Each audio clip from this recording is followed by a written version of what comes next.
PSSI kebut naturalisasi Ragnar Oratmangoen demi menutupi kekurangan timnas Indonesia di lini serang.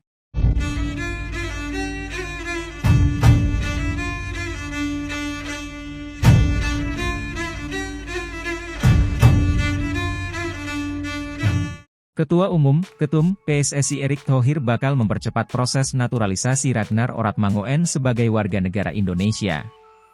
Hal itu dilakukan demi lini serang timnas Indonesia yang menjanjikan dan bisa bermain di kualifikasi Piala Dunia 2026 pada bulan Maret mendatang. Ya, perlu dilihat, tadi malam timnas Indonesia tidak mampu mencetak gol, kita sudah bermain sangat baik, namun kita tidak punya striker yang haus gol, ungkap Erick Thohir. Kebetulan posisinya kita butuh dia bisa main sebagai penyerang, jadi opsinya yang bagus kita akan percepat proses Ragnar, tambah Erick Thohir. Sosok yang juga menjabat sebagai Menteri BUMN itu, menargetkan proses perpindahan kewarganegaraan Ragnar sebelum laga kualifikasi Piala Dunia menghadapi Vietnam sudah rampung. Kita pastikan, Ragnar bisa bermain saat menghadapi Vietnam pada kualifikasi Piala Dunia 2026 di Stadion GBK, tegas Ketum PSSI. Sebelumnya, penggawa Fortuna Sittard di Liga Eredivisie Belanda Ragnar sudah diperkenalkan ke publik sebagai salah satu calon pemain naturalisasi. Ragnar bahkan sudah menginjakan kaki di Stadion Gelora Bung Tomo, GBT, Surabaya, jelang laga timnas Indonesia U17 kontra Panama di partai pamungkas fase grup Piala Dunia U17 lalu. Pesan menyentuh legenda timnas Indonesia usai timnas tersingkir di 16 besar Piala Asia 2023. Legenda timnas Indonesia, Kurniawan Dwi Yulianto, menulis pesan menyentuh usai timnas tersingkir di 16 besar Piala Asia 2023. Dia berpesan untuk skuad Garuda julukan timnas Indonesia, harus kembali lebih kuat untuk menatap laga-laga selanjutnya. Meski timnas Indonesia gagal melaju ke perempat final, Kurniawan Dwi mengatakan sangat bangga dengan performa skuad Garuda saat ini. Dia sendiri sudah memprediksi laga melawan Australia di babak 16 besar memang akan berjalan sulit. Saya sangat bangga dengan timnas Indonesia saat ini. Saya pikir ini awal dari kebangkitan sepak bola Indonesia, kata legenda timnas tersebut. Memang melawan tim yang sudah banyak jam terbang di event besar seperti Piala Asia memanglah susah, sambungnya. Pria berusia 47 tahun itu, berpesan kepada para pemain timnas Indonesia untuk tidak boleh larut dalam kegagalan ini. Mantan pemain timnas Indonesia itu menegaskan, skuad Garuda harus segera bangkit untuk pertandingan dan turnamen selanjutnya.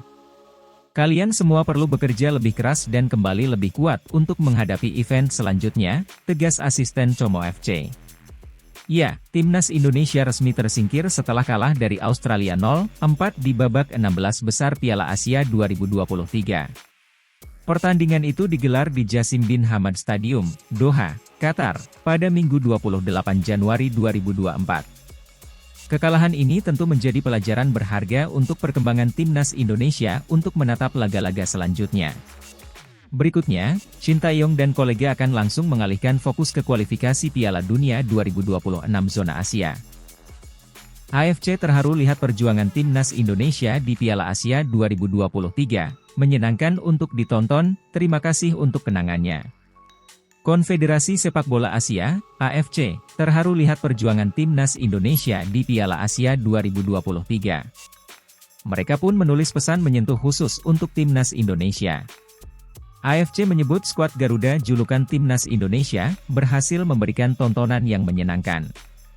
Mereka pun berterima kasih atas segala kenangan indah yang telah diukir pasukan Shin Tae-yong di Piala Asia 2023. Pesan ini ditulis AFC usai timnas Indonesia dipastikan tersingkir dari Piala Asia 2023. Laju Justin Hubner CS terhenti di babak 16 besar setelah dikalahkan Australia 0-4 di Jassim bin Hamad Stadium, Doha, Qatar pada Minggu 28 Januari 2023. Mencapai babak 16 besar merupakan prestasi tertinggi bagi timnas Indonesia di Piala Asia. Dalam keikutsertaan 4 edisi sebelumnya, skuad Garuda tidak mampu menembus fase gugur. Meski perjuangan harus terhenti, skuad Garuda mendapat banyak pujian atas performa dan keberaniannya dalam turnamen ini. Bahkan, timnas Indonesia mendapat pujian dari AFC. Anda benar-benar menyenangkan untuk ditonton. Terima kasih atas kenangannya, Indonesia, tulis AFC dalam akun resmi X, dulu Twitter, Afca Siancup, dikutip pada Senin, 29 Januari 2024. Netizen pun menyambut baik pesan hangat yang disampaikan oleh AFC. Mereka berterima kasih atas kesempatan yang diberikan kepada Timnas Indonesia, dan berjanji akan kembali lebih kuat. Kita, Timnas Indonesia, akan kembali dengan skuad yang lebih baik pada 2027, tulis akun Idextra Time.